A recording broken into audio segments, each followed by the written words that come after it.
Bismillahirrahmanirrahim. Assalamualaikum warahmatullahi wabarakatuh. Waalaikumsalam warahmatullahi wabarakatuh. Terima kasih Bapak Kepala Sekolah sudah berkenan saya ambil waktunya sebentar berkaitan dengan tugas program pendidikan guru penggerak pada modul 3.1 tentang pengambilan keputusan. Di sini saya mohon izin mencari informasi dari pengalaman Bapak sebagai pemimpin di sekolah ini tentang pengambilan keputusan. Yang pertama, bagaimana Bapak selaku atasan, selaku pimpinan di sekolah ini dalam mengidentifikasi kasus-kasus atau kasus yang ada di sekolah ini, misalnya kasus yang agak berat begitu, bagaimana langkah Bapak dalam menerimanya? Terima kasih. Terus terang di setiap sekolah itu tentu saja memungkinkan banyak terjadi kasus, termasuk permasalahan yang bersinggungan dengan etika, bersinggungan dengan kenakalan remaja saat ini. Untuk itu, untuk mengantisipasi, untuk memberi langkah-langkah agar permasalahan hal seperti itu bisa diminimalisir, tentunya di sekolah kita menyelenggarakan pembiasaan, juga beberapa kegiatan yang positif, kegiatan keagamaan, kegiatan olahraga, kegiatan tata krama, itu kita laksanakan di sekolah kita. Sehingga di sekolah itu tidak ada kesempatan, tidak ada waktu anak untuk berbuat yang melanggar etika, melanggar norma, melanggar kenakalan dan sebagainya. Itu tidak ada kesempatan. Dari pagi datang sampai dengan sebelum masuk itu tetap ada kegiatan yang positif, tata krama, sholat duha, ada keagamaan, hafalan, ada menyanyi nasional dan sebagainya. Begitu juga menjelang pulang itu juga harus sudah ada kegiatan. Jadi di antara datang sampai dengan pulang anak itu tidak memiliki kesempatan untuk hal-hal yang seperti itu. Ini langkah yang kita tempuh. Mungkin selama ini apakah ada kasus yang agak berat atau yang mungkin dari luar yang akan masuk ke sini atau bagaimana? Mungkin ada kasus begitu, Pak? Kalau kejadian seperti itu dan bahkan istilahnya kita itu menghadapi, di sisi lain kita menimbulkan permasalahan atau dilema di dalam hati kita. Satu sisi kita harus berjuang meningkatkan pembelajaran, berjuang menegakkan etika yang benar, berjuang menanamkan kepribadian yang luhur dan sebagainya. Satu sisi kita juga wajib menerima segala istilahnya anak usia 7 sampai dengan 12 tahun tidak boleh menolak. Kita bertanggung jawab, pendidikan itu tidak hanya di wilayah kita. Seandainya ada siswa baru yang datang ke sini, padahal dari satu sisi di sekolah itu sudah bermasalah, justru kepercayaan ini jangan sampai kita kesampingkan. Mengapa didaftarkan di sekolah kita? Karena disitulah mungkin beliau percaya bahwa di sekolah kita itu mampu untuk menyelesaikan, mengantisipasi dan minimalisir kegiatan-kegiatan atau kenakalan-kenakalan yang timbul di sekolah lain. Misalnya kalau dari SD sebelah misalnya ada anak yang nakal, kok di situ kemudian dipindahkan ke SD kita, justru kita itu harus bisa menunjukkan kita mampu. Tetapi juga tidak boleh lengah, semuanya dilibatkan, semuanya untuk memberi pengawasan yang lebih. Maka dari itu setiap siswa datang sampai dengan pulang jangan diberi kesempatan untuk jangan ada celah untuk berbuat yang tidak baik begitu. Ya, jadi langkahnya itu memberdayakan semua pendidik warga dan tenaga sekolah pendidikan untuk memberikan pendampingan pada siswa tersebut yang bermasalah. Jadi dengan begitu nanti juga tidak akan mempengaruhi siswa yang lain dan dapat meningkatkan kepercayaan masyarakat di lingkungannya iya, terhadap sholat betul Jumat. sekali. Mungkin ada tantangannya tadi ya, bagaimana tantangan saat Bapak memutuskan hal itu, tantangan terberatnya apa resiko yang Bapak terima itu apa? Resiko yang banyak yang dapat kita bayangkan seandainya anak itu istilahnya gagal dalam penanganan, itu justru akan memperluas kenakalan itu yang mulanya siswa-siswa ada baik, itu karena istilahnya terpengaruh dengan kenakalan satu orang anak, sehingga ibaratnya adalah nila setitik rusak susu belanga. Ini dampak yang ditimbulkan paling berat seperti itu. Untuk itu maka dari seluruh warga sekolah benar-benar bergerak bersama, benar-benar berkomitmen bersama untuk mengantisipasi menyelesaikan permasalahan yang timbul seperti itu. Jadi merupakan itu faktor yang menunjang dan mendukung sekali ya Pak, iya, warga betul. sekolah itu Betul, untuk mempermudah apa yang telah Bapak putuskan tadi. Jadi dari kasus tersebut pelajaran apa yang bisa kita petik dari keputusan yang telah Bapak ambil tadi? Ini kalau setiap permasalahan itu kita bisa menyelesaikan, yang kecil bisa menyelesaikan, yang sedikit agak berat menyelesaikan, yang berat sekalipun bisa menyelesaikan, ini adalah merupakan suatu keberhasilan secara menyeluruh, secara umum. Di sisi lain, hal ini menjadi kepercayaan secara umum seluruh masyarakat sekitar kita.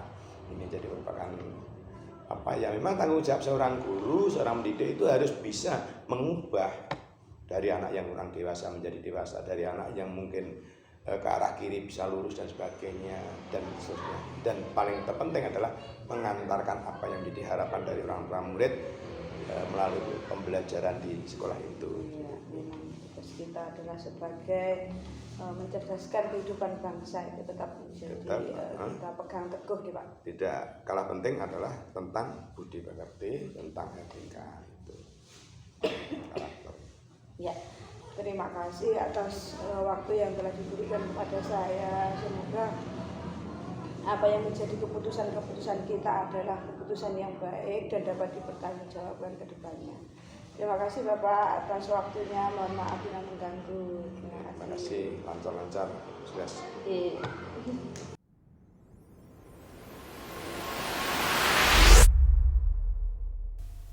Bismillahirrahmanirrahim. Assalamualaikum warahmatullahi wabarakatuh. Selamat siang Pak Ria. Waalaikumsalam warahmatullahi wabarakatuh. Baik, selamat siang Bu Titi. Terima kasih atas waktu yang telah diberikan memenuhi undangan online saya. Mohon maaf tidak mengurangi rasa hormat. Saya mengadakan sedikit wawancara nanti dengan Pak Ria untuk memenuhi tugas di modul 3.1 saya tentang pengambilan keputusan yang dilema etika. Dan terima kasih, mungkin nanti akan mengganggu aktivitas Bapak, dan langsung saja saya mulai ya Pak. Siap, bisa dimulai Bu Titi. Iya. Bapak adalah sebagai kepala sekolah di SD Negeri 1 Daungan. Ya. Selama ini bagaimana Anda dapat mengidentifikasi kasus-kasus yang merupakan dilema etika atau bujukan moral itu yang mungkin selama ini ada dalam satuan pendidikan yang Bapak pimpin? Baik, terima kasih Bu Titi Handayani. Jadi yang pertama saya ucapkan terima kasih sudah dipercaya menjadi salah satu pihak yang terlibat dalam kegiatan program guru penggerak yang Bu Titi ikuti, dengan harapan mudah-mudahan nanti setelah mengikuti program ini bisa menjadi satu pembeda di antara guru-guru yang lain. Dan terkait dengan pertanyaan yang nomor 1, identifikasi kasus-kasus yang merupakan dilema etika ataupun juga tadi bujukan moral, tentu sebagai kepala sekolah, sebagai salah satu pemimpin di salah satu instansi, tentu kita juga pernah dihadapkan pada masalah ataupun pada kasus dengan dua pilihan yang mungkin dua pilihan itu sama-sama benar. Kemudian untuk yang bujukan moral itu ketika kita dihadapkan dengan dua pilihan yang mana satu bernilai benar, kemudian yang satu bernilai salah. Jadi ada satu pembeda yang mana yang satu itu dua-duanya benar, kemudian yang satunya lagi itu satu benar dan satu salah. Begitu, Bu Titi. Kemudian selama ini bagaimana Bapak menjalankan pengambilan keputusan di sekolah Anda, terutama untuk kasus-kasus di mana ada dua kepentingan yang sama-sama benar atau sama-sama mengandung nilai kebajikan itu, Pak? Ya, untuk pengambilan keputusan di sekolah di SD Negeri 1 Dawungan, tentu langkah yang pertama yang kita lakukan itu adalah mengidentifikasi kasus tersebut. Identifikasi mendalam ini bisa melibatkan berbagai macam sumber dan juga berbagai macam pihak, kemudian juga mengumpulkan fakta-fakta. Jadi dari identifikasi itu tentu kita bisa mendapatkan fakta-fakta yang menjadikan satu permasalahan itu muncul. Kemudian setelah fakta-fakta terkumpul tentu kita bisa mencari solusi terbaik. Pasti dalam mengambil solusi itu ada beberapa opsi solusi, namun tentu kita hendaknya mengambil satu solusi terbaik dari beberapa opsi solusi tersebut. Begitu. Bisa Bapak jelaskan bagaimana langkah-langkah atau prosedur seperti apa yang sudah Bapak lakukan selama ini? Ya, ini berkaitan dengan pertanyaan sebelumnya tadi bahwa langkah-langkah ataupun prosedur yang kami lakukan di SD Negeri 1 Dawungan, yang pertama itu adalah identifikasi permasalahan. Identifikasi ini bisa mencakup kapan permasalahan atau peristiwa atau kasus itu terjadi, kemudian siapa yang terlibat dalam kasus itu, kemudian tentu kita bisa mencari tahu ataupun melakukan konfirmasi dengan pihak-pihak yang terlibat dalam kasus ataupun permasalahan itu.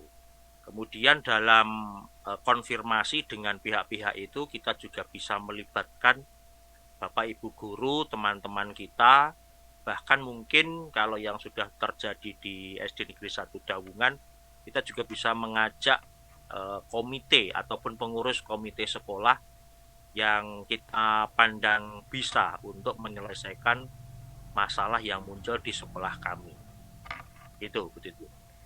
Ya, kemudian hal-hal apa saja yang selama ini Anda anggap efektif dalam pengambilan keputusan pada kasus-kasus dilema etika?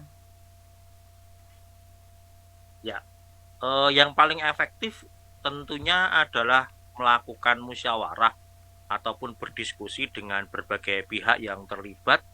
Kemudian dari musyawarah atau dari diskusi itu kita bisa menentukan kenapa masalah itu muncul dan kita bisa menentukan solusi terbaik yang dapat diambil, yang tentunya solusi itu solusi terbaik untuk semua pihak gitu. Jadi musyawarah ataupun berdiskusi itu adalah hal yang paling efektif menurut saya. Jadi mengedepankan musyawarah begitu ya, Pak? Benar, mengedepankan musyawarah. Kemudian apakah ada tantangannya saat mengambil keputusan itu? Ya, kalau tantangan jelas ada. Untuk mengambil keputusan, tantangan itu kalau kita hidup di sosial kemasyarakatan, tentu ada rasa adil yang mungkin adil itu tidak harus sama. Kemudian kita juga pernah dihadapkan dengan masalah ataupun tantangan ewuh. Solusi terbaik ini mungkin tidak bisa langsung diterima oleh kedua pihak atau mungkin tidak bisa langsung diterima oleh satu pihak, itu adalah tantangan yang otomatis muncul dari pengambilan keputusan tersebut. Selanjutnya, apakah ada jadwal tertentu dalam suatu penyelesaian kasus di mana penyelesaian kasus dilema etika itu, apakah Anda langsung menyelesaikan di tempat atau memiliki sebuah jadwal untuk menyelesaikannya? Kemudian bagaimana bentuk atau prosedur, seperti apa? Mungkin bisa sedikit Bapak jelaskan. Ya, terkait dengan jadwal, kami tidak memiliki jadwal yang memang tertulis seperti administrasi Bapak Ibu guru ataupun administrasi kepala sekolah. Tidak ada jadwal dalam penyelesaian masalah itu, karena saya yakin masalah yang muncul di satu instansi dengan instansi yang lain, masalah itu tidak pernah terjadwal, sehingga untuk penyelesaian masalah ini kami tidak membuat jadwal tertulis. Hanya saja komitmen dari kami adalah menyelesaikan permasalahan itu secepat mungkin untuk meminimalkan resiko-resiko yang mungkin bisa muncul ketika masalah itu tidak segera diselesaikan, gitu. Ya, lebih cepat lebih baik begitu ya Pak. Benar. Ya, dari semua yang telah Bapak sampaikan, mungkin Bapak bisa mengambil pelajaran tentang bagaimana Anda mengambil keputusan dilema etika. Ya, jadi kesimpulan ataupun garis besar dari dilema etika yang pernah kami selesaikan dan juga mungkin pernah dialami oleh teman-teman yang lain adalah mari mengedepankan satu bentuk musyawarah, karena memang musyawarah itu sesuai dengan pengamalan salah satu sila dalam Pancasila, dalam dasar negara kita. Jadi mari kita kedepankan musyawarah untuk mencapai satu mufakat, yang mana mufakat itu bisa dipertanggungjawabkan, kemudian juga bisa diterima oleh semua pihak. Dan dari musyawarah yang baik tentu kita juga bisa berkomunikasi yang baik bersama seluruh warga sekolah. Dan saya yakin dengan mengedepankan musyawarah untuk mufakat itu bisa mempercepat proses penyelesaian masalah dengan solusi terbaik yang bisa diterima oleh semua pihak atau semua kalangan. Begitu, Bu Titi. Ya, luar biasa sekali. Terima kasih atas paparan yang telah Bapak sampaikan. Akan saya padu-padankan dengan apa yang sudah saya terima dalam program pendidikan guru penggerak ini.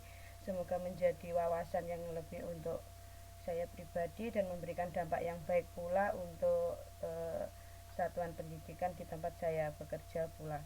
Terima kasih Bapak atas waktu yang telah diberikan. Semoga kebaikan Bapak menjadi amal baik untuk Bapak. Terima kasih atas waktunya. Segala kesalahan mohon maaf. Sugeng siang. Billahi taufiq wal hidayah. Wassalamualaikum warahmatullahi wabarakatuh. Waalaikumsalam warahmatullahi wabarakatuh.